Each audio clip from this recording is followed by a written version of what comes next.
Welcome to the Bucket Plan on Demand, a podcast for financial advisors based on the best-selling book and process that simplifies financial planning. Hear from skilled industry professionals and special guests each episode that will help perfect your approach with clients and your results. Good morning, everyone. Welcome to another Coffee Break with C2P. Kalem Mackey, Executive Vice President, with you this morning. I am very delighted to be joined by two amazing individuals as we talk about the tax management journey revisited.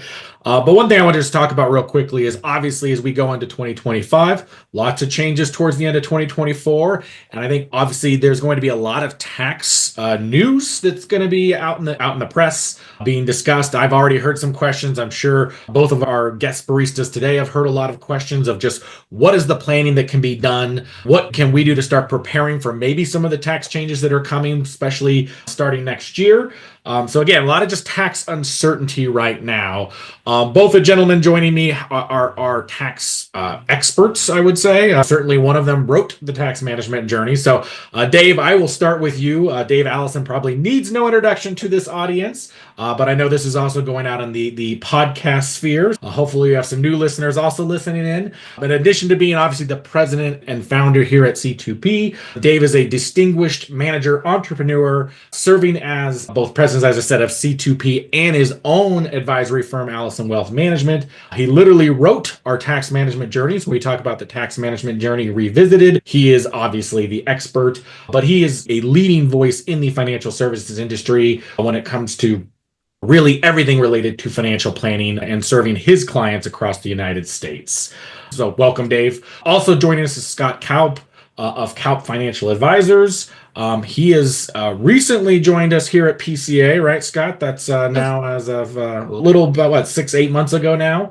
And I know you also celebrated a very important milestone in your business for you personally recently, which was 40 years of being a financial advisor, financial planner. Congratulations to you on that milestone. Again, Scott has established himself also as a knowledgeable estate tax planning expert and respected seminar speaker, conducting meetings for his clients and again for prospects throughout his area. Gentlemen, welcome to both of you. So, Scott, I'd like to start with you. We were talking a little bit last night that you make it a point to attend tax management journey each and every year. So could you just talk a little bit about why you always make it a point to come to tax management journey each and every year? First, those of you that were at the Superheroes Mastermind know that Dave is my superhero. And as I said, there's nobody that much younger than me that I rely on for the wealth of knowledge. And when I've been doing taxes for over 35 years, and I've been to advanced CPA seminars, I've always wanted to learn all the strategies out there. I was totally blown away with what Dave and Chris presented. It was just mind-blowing. And I thought, this is intellectual property. And so I make it a point that I go every year. It's the first thing I put on there. And for those of you that haven't been, you need to realize that this is one of the probably most powerful content and valuable information that C2B provides us. And it is truly the thing that sets us apart. The bucket plan does, but when you add in the tax strategies and the things that you learn at that, it's invaluable. And a quick plug, we obviously have our first tax management journey of the year coming up at the end of this month. We are being hosted in Atlanta by BlackRock. So if you haven't had a chance to register, I highly encourage you to do so. Again, just a very hot topic as we head into 2025. Scott, again, just following up from that, what are some of the things that are on your radar right now as it relates to upcoming tax changes? How maybe it's affecting your planning as you head into 2025? The first thing, of course, we've been telling everybody, hey, this year's the last year of the rates. Now we know of the lower rates are probably going to be extended. I've heard it might not be 10 years, could be 4 to 5. And so you have your clients say what's going to change. What I'm going to say is that taxes are always change. We're probably going to have big ones this year. And you need to be working with us. And this is what I tell prospects, especially because we are going to be proactive, not reactive like yours. So I think that's the best thing is to go to them and say, we're on top of it. We will know, and we will be making changes when we know about them. The big thing for me is something going to change on Social Security. And I've actually been around long enough. I was in the business in 1983 when they first started taxing Social Security. And it was a huge opportunity for us to promote or the benefit of annuities because it's tax deferred. And I was looking up research and thought, I've actually forgot a lot of that a lot of times with clients and say, hey, you can have that interest that'll help reduce the taxation on your Social Security. But when it first started, there was 10% of the people paid tax on Social Security because it wasn't indexed for inflation. It's now 40%. My concern is how are they going to replace that income? But that would be a big changer, and be curious to see what happens with that. Dave, very similar question to you. I know taxes are always top of mind for you and working with your clients and obviously educating our advisors here at C2P. What are some of the things that are on your radar as we look at 2025? Yeah, I think it's still like a lot of the carryover. Number one, it's the holistic approach and integration. I was fortunate enough to just end a meeting with Dave Buchwald and Ash. They invited me on for a new potential prospect that's got about $30 million, all managed by Wells Fargo. And one of their big frustrations is, guess what? There's no coordination. There's no coordination between the investments, the taxes, and the estate planning. And so I think just continuing with that message of how we're different, I think that it's so second nature to us. Like I at least know to me, I'm like, oh, it's not even that big of a deal anymore. It is a big deal. There are so many assets held at massive institutions, Wells Fargo, Merrill Lynch, Morgan Stanley, on and on. These advisors are not able and eligible to give tax advice. So don't forget that. I think at least for me, I get a little bit lazy on that because I'm like, I'm so used to being in the C2P network where we all do this every day. It's not a unique differentiator, but it is a massive unique differentiator. And then to Scott's point, every single year, I don't care. Yeah, we had big headlines that there was a sunsetting of the Tax Cuts and Jobs Act, and maybe it'll happen, maybe it won't happen. But the reality of it is, without a plan, without proactive tax management, when the clock strikes midnight on December 31st, you use it or you lose it. And so in any tax environment, we have opportunities to bring proactive value to clients. And so I think these are the big conversation points we need to keep having, and then use all the little things that the government is giving us, right? There's two really big changes that I know we're making sure to communicate with clients right now. Number one is, of course, this year is going to be the first year there's actually an RMD on inherited retirement accounts, right? I know technically we were supposed to take one in prior years, but they waived those RMDs because there was so much ambiguity. And then the second thing is just last week, David in our office ran a report of every one of our clients still working between the age of 60 and 63. Because what do they have now starting in 2025? They have what I call the super catch-up, right? The additional 401k catch up. And so there's always something to be talking about with prospects and clients. And there was just some Social Security changes made, getting rid of the government pension offset and the WEP. Like these are all reasons people need to come in and have a conversation with us. And they all come down to tax management, right? Nobody else is doing this. Nobody else is actively talking about tax management in a way of just those three simple examples there. Let's talk a little bit about tax management journey and use some of the language, obviously, that we use in teaching tax management journey. So talking about the order of money. I think that's a concept familiar to many in this room, but maybe Dave, if you could just explain very quickly what that concept is. And then are there any adjustments that you're making in kind of terms of distribution or accumulation? Are you changing the order of money in any way, at least at this point in 2025? Yeah, it's funny. I just did a whole article with Barron's on this. I think it's coming out tomorrow. So it'll be in Barron's print and all online.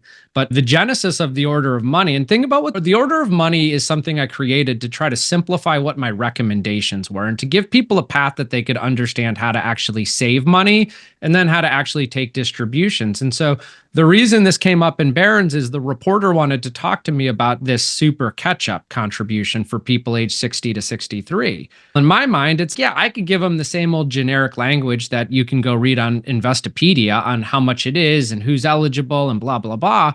But I took a different spin and I say, you know what? Something we always talk about with our clients when they're saving is what we call the order of money when it comes to savings. She was like, wow, what's that? And I was like, the first place they should save if you have discretionary savings is in your 401k, just up to the company match, no more than the company match.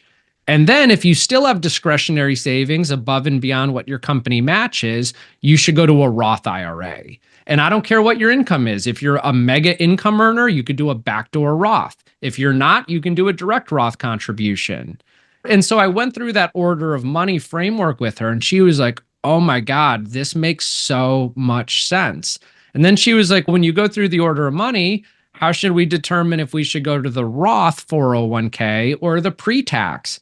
And I said, it really depends on what your future looks like and what tax bracket you're in right now. If you're in a 12 or a 22 or maybe even a 24, probably makes sense to go to the Roth.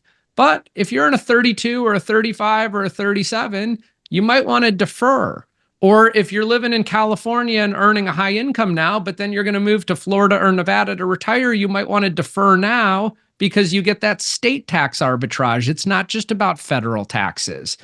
And I could almost feel this light bulb go off for the reporter at Barron's when I explained that order of money. And then I said, you know why I created this order of money? It's because I was meeting with these clients that were in their mid to late 60s. And when I would explain to them tax efficient retirement income distribution planning, almost every time they would say, Dave, I wish I would have met you 30 years ago. So that instead of being here at 67 and getting ready to retire and having all my money in one, what we call funnel, the pre-tax funnel, they could have had more tax diversification. The order of money and savings gives you the right framework to build tax diversification so that when you retire, we can build a tax efficient retirement income stream that maximizes your income and minimizes your taxes. And here's the good news. If you're 65 or 70 now and you didn't have this framework 20 or 30 years ago, the government has given us a strategy to be able to start to correct it. And it's called a Roth conversion. And so maybe we want to start taking that big pile of pre-tax money and strategically shifting it over to tax advantaged money. And so it's just the language. It gives people a framework that they could follow and understand. And it'll be interesting to see how the article comes out this weekend.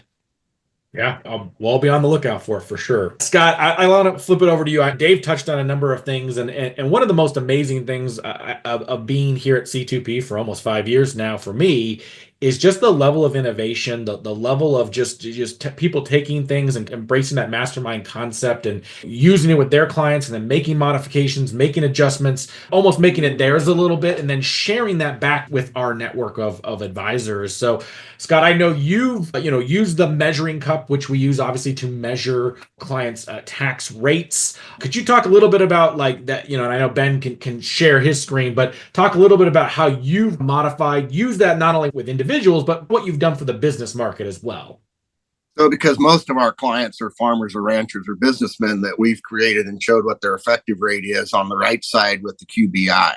And one of the things that Dave brought up at the tax management journey once that I hadn't even thought about is that if you're deducting your pension or your retirement plan is coming through on your Schedule F or C, that your deduction now, because QBI is only 80%, so maybe that should be factored in whether you should be doing it or a Roth.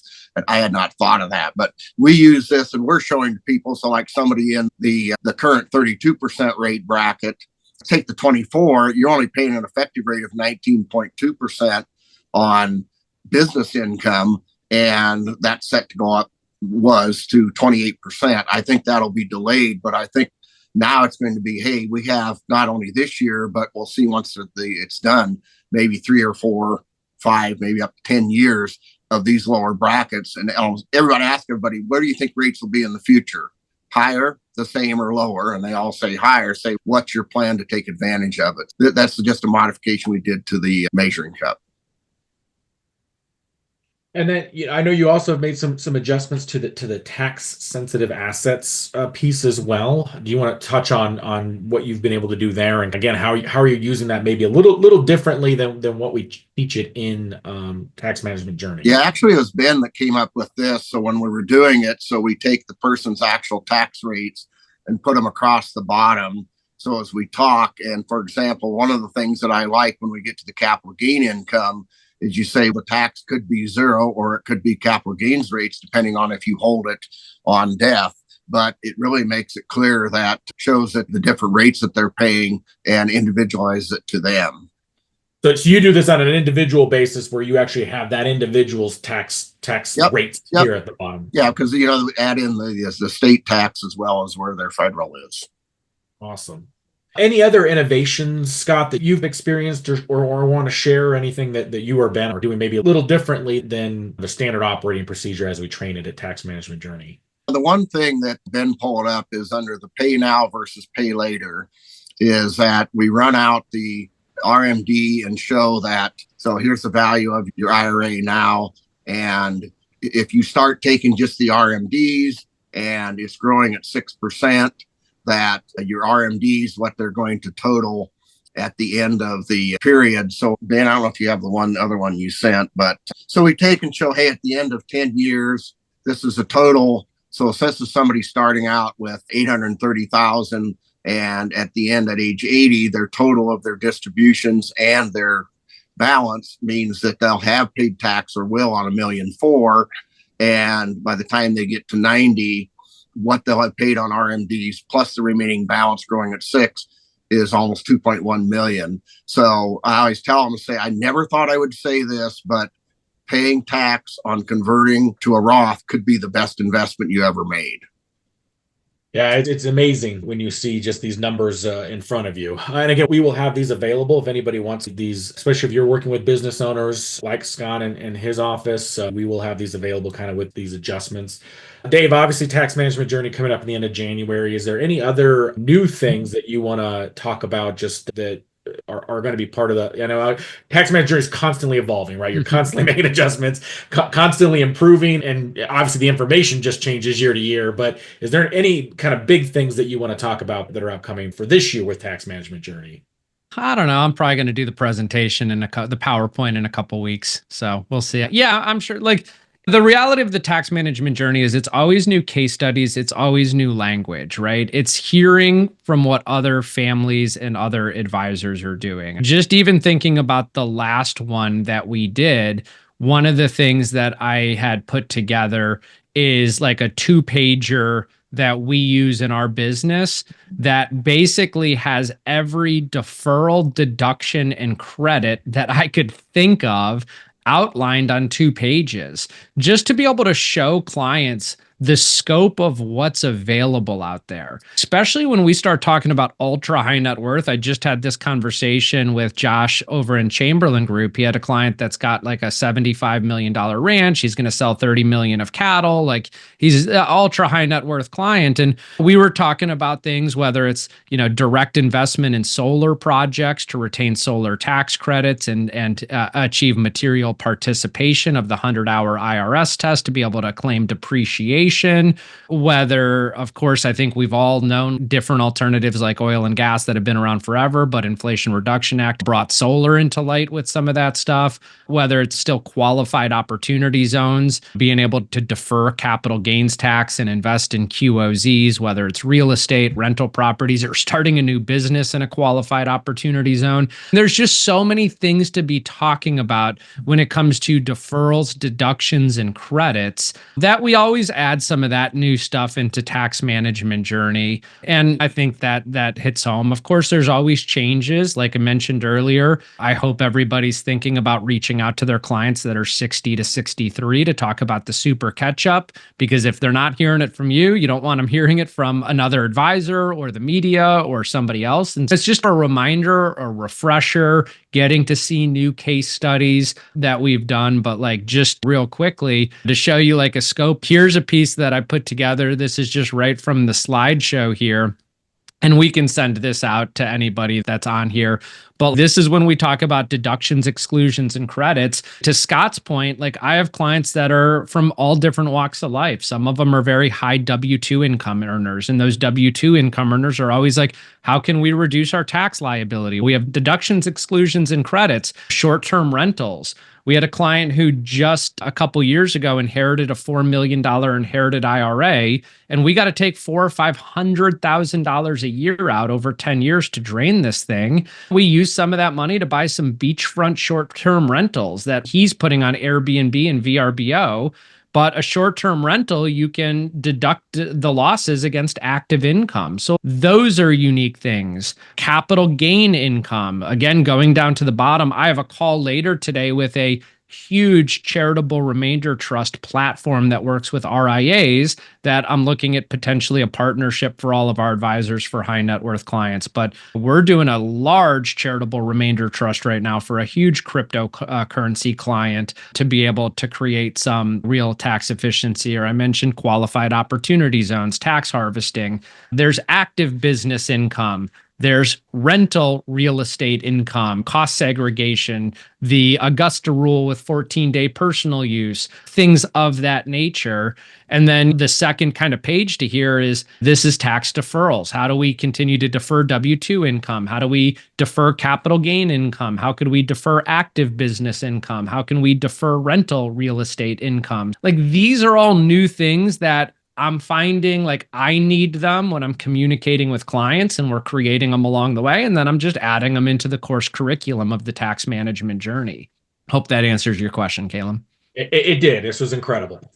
And here's the thing. Look, you don't need to go through every one of these with the client, but if you lay this in front of a client and say, has your CPA reviewed all your different sources of income and all these different opportunities? When's the last time they did this with you? There could be hundreds of thousands of dollars of savings sitting right here on this page that nobody's even talking to you about. Sure, I'm sure their CPAs are going to love you, Dave. Scott, we're coming very quickly to the bottom of the hour. It's amazing how fast this time moves. Any other thoughts you'd like to share on just your perspective of 2025 from a tax perspective, or anything related to tax management journey? Just a last word for you here. I think the biggest thing, as Dave touched on it, is how he's constantly updating it, just like what he showed to me. So it's like maybe I should be going twice a year rather than just once. Yeah, this year might have a lot more changes, at least not maybe not affecting 2025, but certainly as we move into 2026. I saw Chelsea put, I didn't even know the Barron's article was out, so she put a link in there. That's cool. I haven't read it yet. And then Chris asked, do I give prospects this stuff? And the answer is no. If I go into my favorite restaurant for the first time and ask the chef for his recipe, he's not going to give it to me. And I tell my clients, this is what you get when you become a wealth management client. This is the stuff we do for you. And this is how, we bring incredible value to your family. But no, I'm pretty clear with clients. I'm not in the business of giving all of this value away for free. And so this is just what we use to deliver proactive tax management once they become a wealth management client. It's going to be fun in Atlanta. BlackRock's nice enough to open up their office building to us, and I'll definitely be putting together some new good stuff for it. Hey, quick question. We're obviously not promoting Sunset. What is the message to clients about the change in tax law and how to plan for it? That's a great point, Joe. Here's what I tell people now. We're most likely not going to see a sunset, so we have breathing room. We have time to develop the right strategy. Some of that's got to be executed by December 31st of 2025, just like it's use it or lose it every year. But just like the conversation I had this morning with the client, we have time to think about what your multi-generational goals are.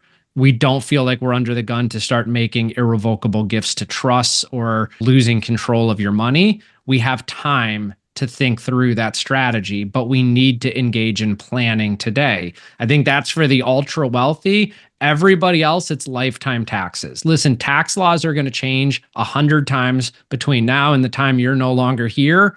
It's about tax management each and every year of your lifetime taxes. Every dollar we keep for you is a dollar you can go spend, consume, or give to charities of your choice. And so it's that kind of similar message that it's all about lifetime taxes. That's what we're shooting for.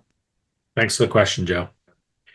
All right, I got a couple announcements. Next week's topic, we will be doing effective team building practices. So don't forget to join us next Thursday. Your host will be me again. Sorry for that in advance, but we'll be hosting again next week for effective team building practices. Thank you again. Same time next week. effective team building practices. Dave, Scott, thank you so much for coming in, sharing your knowledge, sharing your wisdom, and we look forward to seeing all of you at Tax Management Journey in Atlanta. Have a great week, everyone.